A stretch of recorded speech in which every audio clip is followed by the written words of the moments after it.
Alanis, in terms Hi. of your work on personal development, I know this is really, really important for you in your life, maybe also in your professional life, I don't know. How did it all start? Yeah, I mean the proclivity and the tendency toward inquiry inside and bouncing between microservice to relationships and self-development, and then macro service, stepping up and showing up for whatever pillars or serviceful agenda through art or otherwise. It's always been resonant to me, and I've always understood energy and played with it. And you had mentioned earlier before we jumped on together that there's a tendency 25, 30 years ago for it to have been made fun of, the desire to go within or to raise consciousness. There's so many ways to speak about it, but the good news is now it seems to be the kind of conversation that everyone's engaging in, and I'm here for it. But the whole idea too that it's isolation and loneliness that leads us to behaving in ways that continue any kind of divisiveness, or it has us believe the lie that we are disconnected and that we're alone and that God has abandoned us and no one cares anymore and everyone's dangerous. And there's all these thoughts that come from our survival agenda. This imperative to stay alive has us do all kinds of animal things that speak a lie about the consciousness that is available in human beings. We have, for the most part, we have access to the neofrontal cortex, the pineal gland. We can take advantage of these and experience the felt sense of connection while we're in the body, not just on the deathbed, not just when we're transitioning. The first time you have that oceanic feeling, right? That feeling of, oh my God, actually I'm not separate from everything, right? There's this felt sense of connectedness. I think it's unforgettable the first time you have it. When was, like, how far back does that go? Well, I think not unlike Adyashanti, whom we both really respect and love, he was talking about it being, sort of glimpses, the idea that awakening can happen in a sort of piecemeal glimpses of the felt sense of connection or the all. For me, it's just pieces. It's not one revelatory moment. It's different experiences, direct experiences with doing a lot of embodiment practices for me, because my survival strategy was such that I would just keep soldiering and just kind of jumping out of my body, dissociating. And so my journey has been about coming home to this this situation, this body, and the finiteness of certain elements here, and then the infinite element of the spirit, and what is subject to death and birth, and then what is not subject to death and birth. So what do you do today? So in any given day or right now, what is really helping you, and what are you into these days? Yeah, the resources. I'm a human being, so over the years I've tried all kinds of things to seek relief, for lack of a better term. I have sort of a whack-a-mole addiction approach, where sometimes it's work addiction, sometimes it's, over the years I've had a relationship with food that's been a little charged, to say the least. It could be anything. It could be alcohol. It could be, there's so many different ways to temporarily find relief. For me, it was about seeking an ongoing lens or an approach that would allow for pain, that would allow for joy, that would allow for anger, that would allow for all these states of being that are temporary. And then have some inquiry brought to it too, like, what part of me is scared right now? What part of me is livid? What part of me is excited? What part of me is bored and doesn't want to be here? What part is neutral? You feel that this world that seems to, in a way, become more and more unconscious, on the other hand, there's kind of this eruption waiting to happen, and you see more people talking about consciousness, and more people talking about the need to. There's clearly something we're not getting here, right? There's clearly something we're not figuring out, and you feel that we're at that stage and maybe accelerating towards that.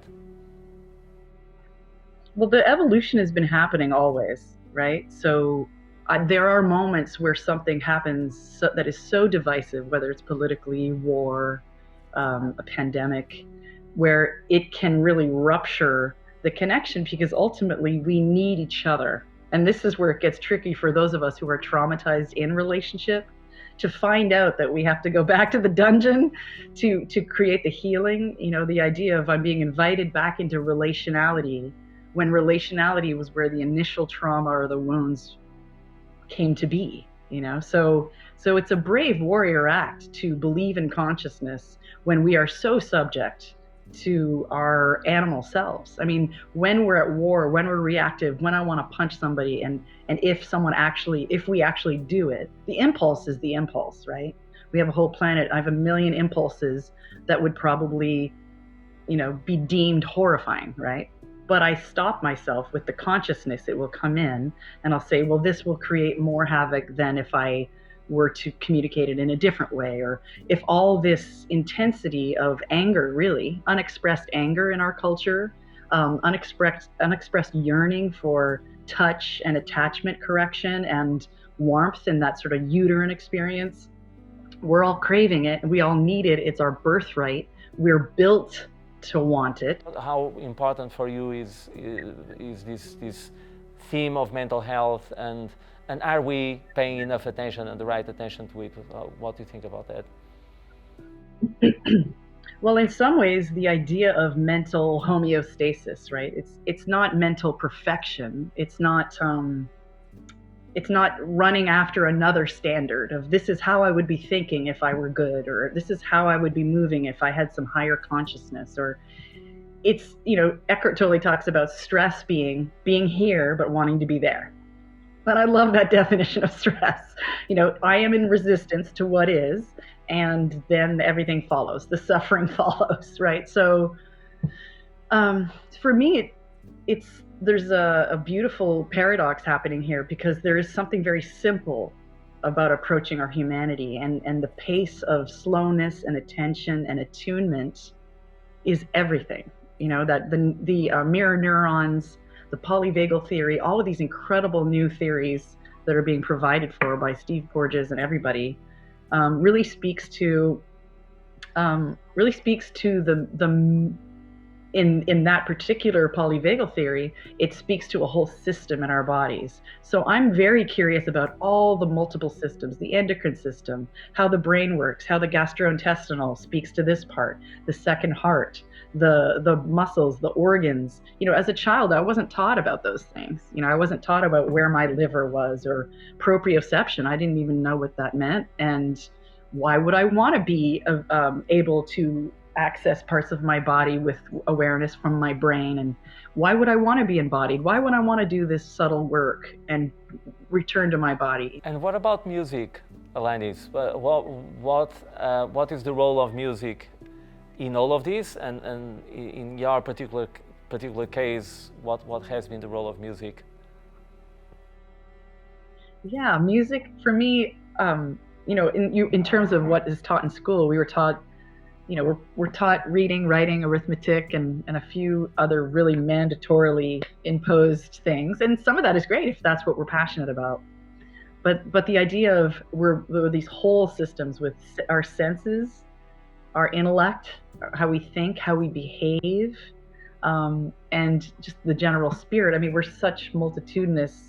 And systems, do you talk right? about that in your again? music all the time? Because some people think you do, right? Yeah. If you look at some of your, you know, incredible hits that, you know, I have them in my youth background all the time. I mean, we were both born in 1974, so I grew up listening to you, and some of those, when you go back, they do have this kind of, there is something there that is linked to this inner work and to this philosophy, that so powerful philosophy that you have, even from the early days, right? Even from, is that true, or am I speculating a bit?